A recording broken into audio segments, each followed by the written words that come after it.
So you're thinking about going S Corp or electing to have your entity taxed as an S Corporation. Let's talk about what that even means, the pros and cons, and other information that you should consider before making this jump. Under the right circumstances, electing S Corp can save you thousands of dollars every year in taxes.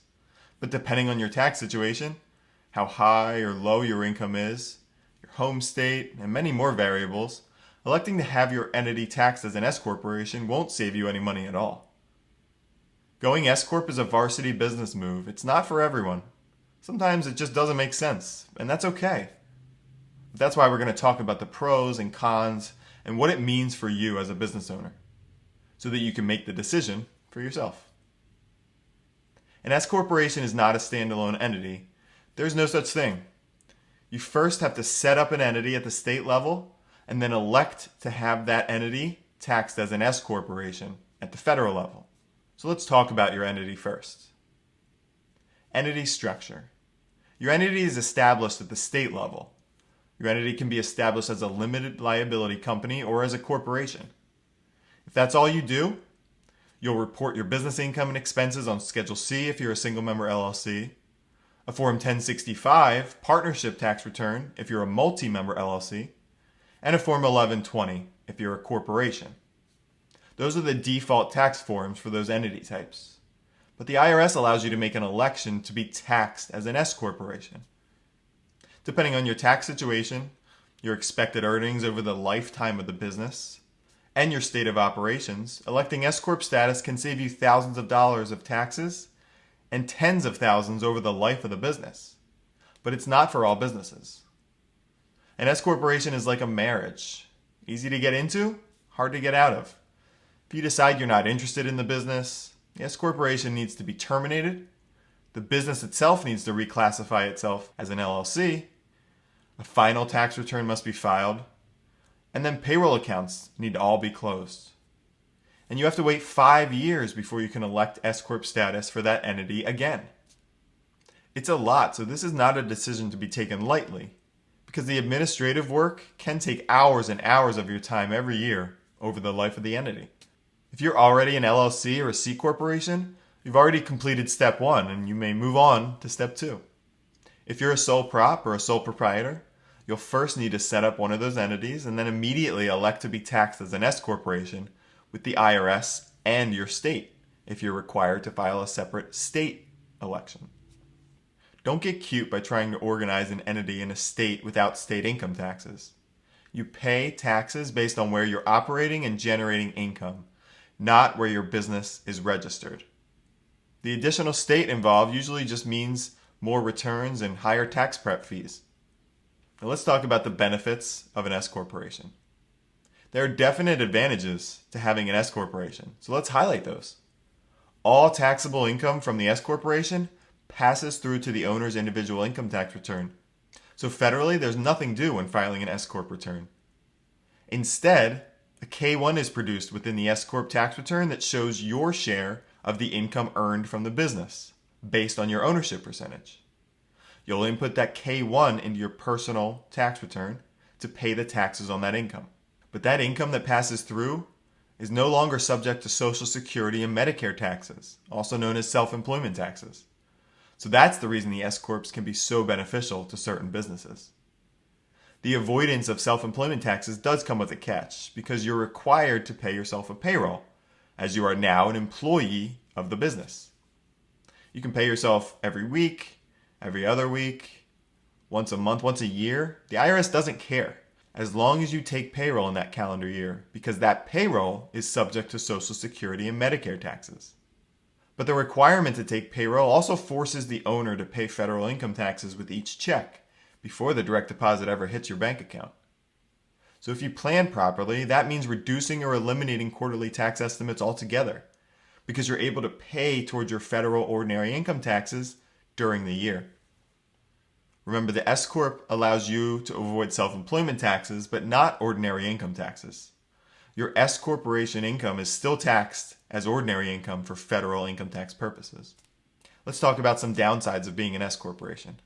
All that glitters can't be gold. Unfortunately, the ability to avoid self-employment taxes on that pass-through income comes with a few catches. S Corps can only have 100 shareholders.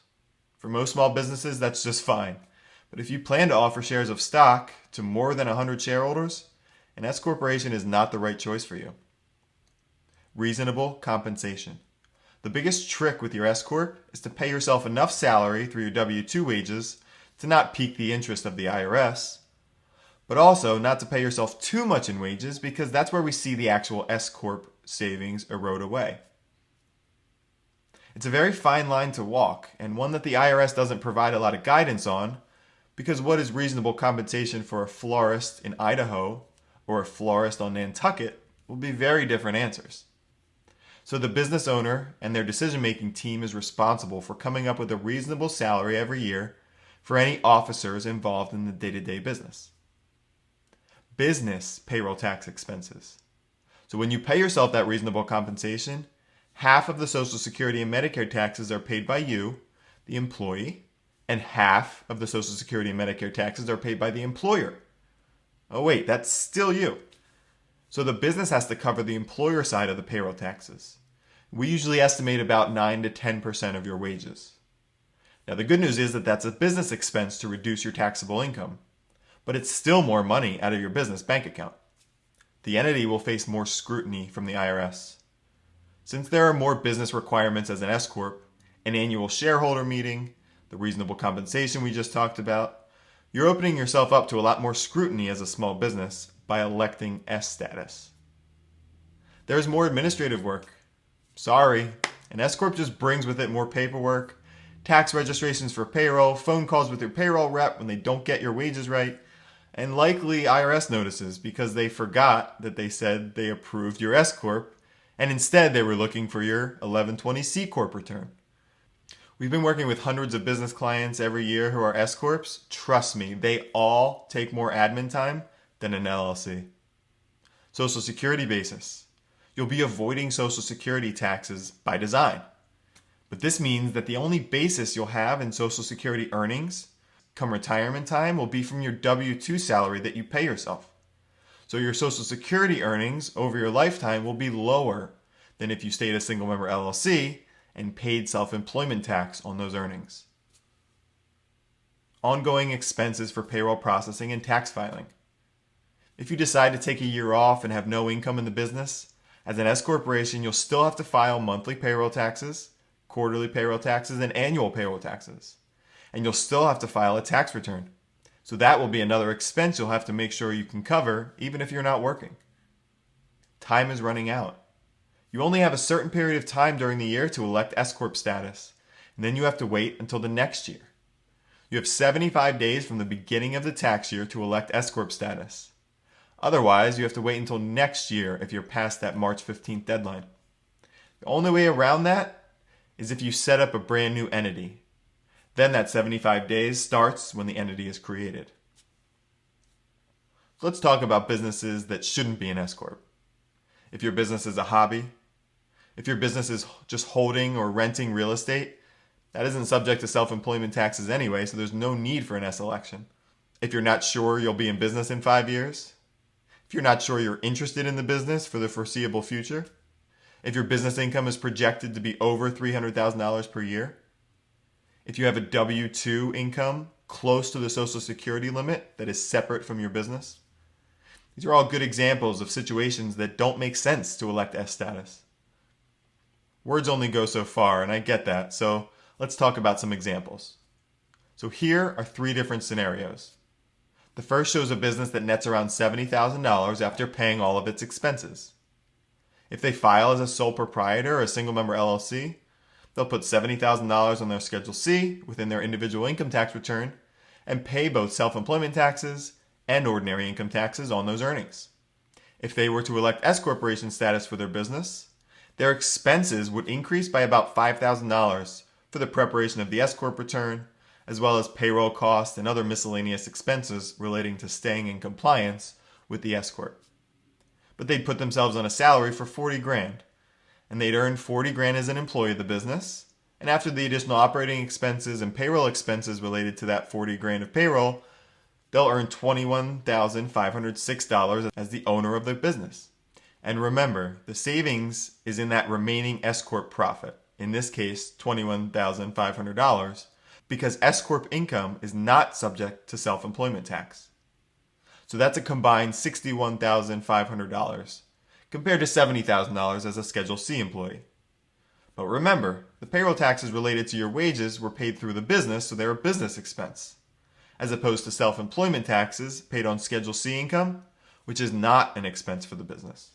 So if we assume the taxpayer is paying tax on income in the 22% bracket, that's their top bracket, that taxpayer can assume savings of about $8,700. So after factoring in the additional $5,000 of cost that we planned for, that's net tax savings of about $3,700.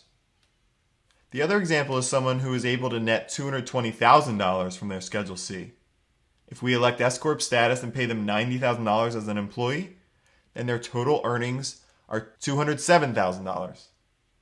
If 32% is their top tax bracket, we're looking at savings of $17,800, and after factoring in the additional $5,000 of expenses, that's net tax savings of $12,800. Now we're talking. The last example is someone who has a W-2 job with a business that they don't own that pays them $125,000.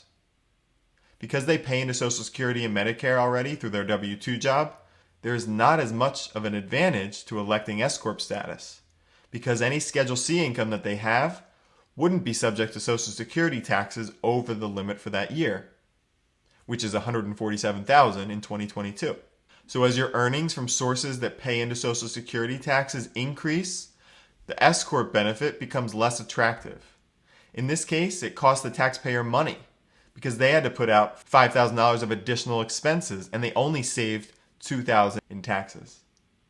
So now you can see why tax planning and strategy are so important and how one election can save you thousands of dollars. But remember, it's all based on how well the business is doing, what other factors play into your tax situation, and how you structure your business. It's something that you have to keep on top of and will need adjusting every year.